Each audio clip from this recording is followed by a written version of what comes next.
Assalamualaikum warahmatullahi wabarakatuh. Salam Kukar Pintar. Apa kabar anak-anak? Mudah-mudahan anak-anak selalu sehat dan tetap semangat. Baik anak-anak, bertemu dengan saya Ibu Ranem dari tim Kukar Pintar. Pada hari ini, Ibu akan mengantarkan mata pelajaran Bahasa Indonesia di kelas 7 ya. Kelas 7 semester 1 bab 1 dengan teks deskripsi. Saat ini kita di pertemuan keempat. Baik anak-anak, kita lihat dulu buku yang kita gunakan apa, ayo ya. Seperti biasa pada pertemuan terdahulu yang disampaikan oleh Pak Sidik, bahwa buku yang kita gunakan adalah buku Bahasa Indonesia yang dikeluarkan oleh Kementerian ya, buku Kurikulum 2013 ya, edisi revisi ya. Baik anak-anak, sebelum kita ke materi inti, kita curah pendapat dulu ya. Apa saja yang termasuk bagian-bagian struktur teks deskripsi? Ya, baik anak-anak, struktur teks deskripsi itu sudah kita bahas di pertemuan ketiga. Struktur teks deskripsi terdiri dari 1. Identifikasi, 2. Deskripsi bagian, dan yang ketiga adalah penutup. Iya, masih ingat kan? Ya. Baik, anak-anak, tujuan pembelajaran kita kali ini adalah setelah proses pembelajaran berakhir, nanti diharapkan anak-anak mampu menelaah penggunaan kata, kalimat, dan tanda baca atau ejaan kalimat majas ya. Materi pelajaran kita hari ini adalah menelaah penggunaan bahasa pada teks deskripsi. Kita akan lihat penggunaan bahasa pada teks deskripsi itu seperti apa. Anak-anak coba perhatikan tabel berikut. Tabel ini juga ada di buku kalian ya. Baik anak-anak, coba kita perhatikan penggunaan bahasa pada teks deskripsi. Ada 9 poin ya, ada 9 poin terkait penggunaan bahasa pada teks deskripsi ini. Yang pertama, penggunaan kalimat perincian untuk mengkonkretkan. Yang kedua, penggunaan kalimat yang menggunakan cerapan panca indera. Yang ketiga, penggunaan kata dengan kata dasar yang huruf awalnya adalah K, P, T, S. Keempat, penggunaan sinonim pada teks deskripsi. Yang kelima, penggunaan kata depan pada teks deskripsi. Penggunaan kata depan pada teks deskripsi. Yang keenam, penggunaan kata khusus. Yang ketujuh, penggunaan kata dengan huruf kapital. Yang kedelapan, penggunaan kalimat majas. Dan yang kesembilan, penggunaan pilihan kata yang bervariasi. Baik anak-anak, kita lihat penggunaan bahasa dalam teks deskripsi ya. Yang pertama, penggunaan kalimat perincian untuk mengkonkretkan ya. Kalimat yang masih umum dikhususkan agar menjadi jelas maksudnya. Contoh, perhatikan tabel berikut ya. Ada kalimat, ibuku orang yang sangat baik. Nah, kalimat ini ketika dirinci dalam kalimat perincian untuk menjelaskan, maka akan kita dapatkan dia berusaha menolong semua orang. Dia itu siapa? Ibu, ibuku gitu ya. Yang kedua, dia ramah dan tutur katanya lembut kepada siapa saja. Dia itu siapa? Ibuku. Nah, ibuku dinyatakan sebagai orang yang sangat baik. Nah, sangat baik itu diperjelas dengan kata menolong. Dia berusaha menolong semua orang dalam kalimat itu ya. Kemudian yang kedua, dia ramah ya. Ramah itu menunjukkan orang baik. berusaha menolong itu juga menunjukkan orang baik. Artinya sangat baik, ibuku orang yang sangat baik itu diperjelas dengan kalimat yang lain. Ini namanya penggunaan kalimat perincian untuk mengkonkretkan, ya. Kita lihat selanjutnya. Ya. Penggunaan kalimat yang menggunakan cerapan panca indera. Kalimat yang kesan panca indera seolah melihat, mendengar, merasakan, dan lain-lain. Coba kita perhatikan tabel berikut. Yang pertama itu seolah-olah kita melihat. Kita lihat kalimatnya. Pantai panjang dengan pasir putih. Pantai bisa kita lihat kan? Pasir putih juga bisa kita lihat. Kemudian yang kedua, ada seolah mendengar. Dalam kalimat atau dalam kata-kata, debur ombak pantai terdengar berirama. Kalau kita di pinggir pantai, mendengar debur ombak, ya. Ombak itu seolah berirama, terdengar seolah berirama, ya. Kemudian yang ketiga, seolah kita merasakan. Udara sangat terasa segar. Udara sangat terasa segar. Segarnya udara bisa kita rasakan. Nah, ini penggunaan kalimat yang menggunakan cerapan panca indera. Artinya panca indera kita itu berfungsi untuk mengidentifikasi kalimat-kalimat sehingga seolah-olah bisa dilihat atau kita lihat, seolah-olah kita bisa mendengar, dan seolah-olah kita bisa merasakan walaupun mungkin kita tidak ada berada di situ. Kemudian yang ketiga, penggunaan kata berimbuhan dengan kata dasar berhuruf awal K, P, T, S, ya. Penulisan kata berimbuhan diikuti kata dasar berhuruf KP. Coba perhatikan. Awalan me nasal. N besar itu nasal, ya. Bila bertemu dengan kata dasar huruf awalnya P, misalnya pesona, maka akan menjadi memesona. Nah, telaah penulisannya seperti apa? Huruf P luluh menjadi M, ya. Pesona menjadi memesona. P-nya berubah menjadi M. Kemudian menasal, ya. Bila bertemu kata dasar yang berhuruf awal T, misalnya ada pada kata tatar, menjadi menatar, bukan metatar, ya, tapi menatar. Di sini telaah penulisannya huruf T luluh menjadi N. Nah, kita lihat contoh yang ketiga. Maaf ya, itu karena awalan kita berbicara kata, maka M-nya harusnya kecil, ya. Yang N-nya yang besar, ya. Bila bertemu dengan kata dasar yang huruf awalnya S, misalnya 1, maka akan menjadi NY, ya. S-nya berubah menjadi NY, menjadi menyatu, bukan mesatu, ya. Huruf S luluh menjadi Y, ya.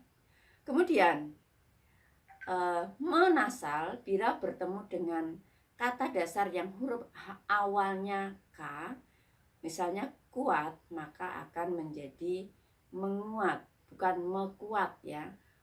Huruf K luluh menjadi G. Begitu juga kalau ada imbuhan gabung, misalnya imbuhan me-i. Menasal nanti itu di awalan, kemudian ada akhiran i menempel pada kata misalnya prakarsa, maka akan menjadi memprakarsai. Nah, apa bedanya dengan yang di depan, yang 4 tadi, yang memesona, menatar, menyapu, dan menguat? Mengapa ini menjadi memprakarsai? Huruf P itu tidak luluh karena setelah huruf P itu diikuti huruf R atau PR, ya, PR, maka dia tidak luluh, bukan memprakarsai tetapi memprakarsai, ya. Nah, berarti KPTS itu mengawali kata, ya, yang kemudian disusul dengan huruf hidup atau vokal, ya. Paham ya anak-anak? Ya. Baik, kita lanjutkan 4 penggunaan sinonim pada teks deskripsi. Penggunaan kata yang berbeda dengan arti yang sama pada teks deskripsi. Contoh, perhatikan tabel berikut. Ada kata indah. Indah itu bersinonim dengan kata elok, permai, molek. Kemudian ada kata mengherankan, itu bersinonim dengan kata mengagumkan, memukau, fantastis, ya. Kemudian yang kelima, penggunaan kata depan pada teks deskripsi, ya. Kita lihat, penggunaan kata depan harus ditulis terpisah dari kata yang mengikutinya. Ingat, ditulis terpisah, ya. Kita lihat contohnya di dalam kalimat lapangan sepak bola di area sekolah. Area sekolah itu menyatakan tempat, maka di dan area sekolah itu harus dipisah. Di dan area itu dipisah. Contoh yang kedua, dari, ya, saya dari kantin. Dari kantin itu menyatakan tempat, maka kantin itu menyatakan tempat. Dari adalah kata depan, maka dari kantin penulisannya harus dipisah, ya. Misalnya ada kata ke, ya, ke kantin, dari kantin, ke sekolah, dari sekolah. Nah, itu kata-kata kantin, kata sekolah itu menyatakan tempat, maka ketika digabung dengan kata depan, maka penulisannya harus dipisah. Baik, kita lanjutkan ke nomor 6, penggunaan kata khusus. Kata khusus ini merupakan kata yang ruang lingkup cakupannya lebih sempit, jadi mengkhusus lebih sempit, ya. Contohnya, ketika kita bicara kata khusus, maka gandengannya atau pasangannya adalah kata umum, ya. Jadi ada kata khusus, ada kata umum.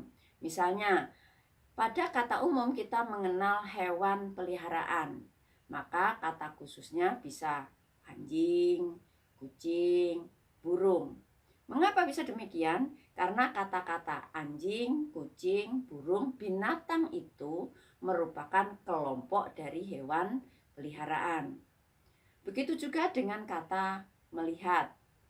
Melihat, ya, itu secara umum.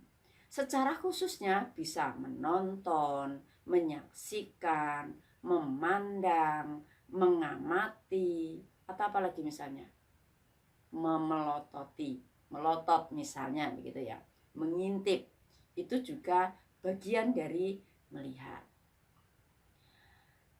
Selanjutnya nomor 7, penggunaan kata dengan huruf kapital, ya. Kita lihat, ya, yang termasuk kata yang huruf awalnya harus ditulis dengan huruf kapital adalah nama tempat pada wilayah geografis, kemudian nama orang, judul teks, kata di awal kalimat, dan lain-lain. Contoh yang menyatakan tempat atau wilayah, ada Parangtritis, Senggigi, Lombok, dan lain-lain. Ini kan nama tempatnya. Kemudian di awal paragraf misalnya, upacara bendera di lapangan bla bla bla bla, begitu ya. Itu di awal awal kalimat, juga awal paragraf misalnya. Kemudian penggunaan kalimat majas, ya. Majas adalah gaya bahasa yang digunakan penulis untuk menyampaikan sebuah pesan secara imajinatif atau kias. Ya, contohnya kita lihat ya. Kalimat bermajas. Angin laut mengelus wajah. Kok bisa ya angin laut mengelus wajah? Apa artinya? Ya, artinya angin laut berhembus mengenai wajah orang. Misalnya ibu duduk di tepi pantai, itu kan anginnya ada ya. Angin kan kadang menerpa ke wajah ibu. Nah, di sini mungkin lembut pas anginnya semilir ya, menerpa wajah, di situ dikatakan mengelus wajah.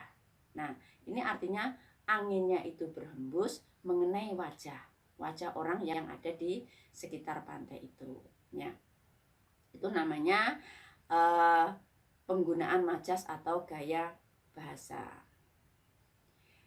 Kemudian yang 9, penggunaan pilihan kata atau diksi yang bervariasi. Penggunaan pilihan kata yang segar dengan macam-macam kata yang banyak. Kita lihat penggunaan kata indah, elok, permai, molek. Nah, ini kan kata-kata sebetulnya artinya seperti tadi sinonim ya, tetapi nanti dipilih mana yang sesuai. Pantai indah nan permai ya. Ada indah, ada permai, menguatkan, saling menguatkan. Jadi pilihan kata yang segar dengan macam-macam kata yang banyak gitu ya. Dan kegiatan selanjutnya anak-anak akan mengerjakan LKPD yang sudah Ibu sediakan. LKPD 1.7. Coba perhatikan ya LKPD-nya ya. Carilah kalimat dalam teks deskripsi yang menggunakan huruf kapital secara benar dan salah. Ya, tuliskan pada tabel berikut. Berarti di dalam teks itu anak-anak harus mencermati huruf-huruf kapital yang ada pada kata-kata, ya. Apakah penggunaan huruf kapital itu benar atau salah? Masukkan ke dalam kolom yang sudah disediakan. Misalnya penggunaan huruf kapital.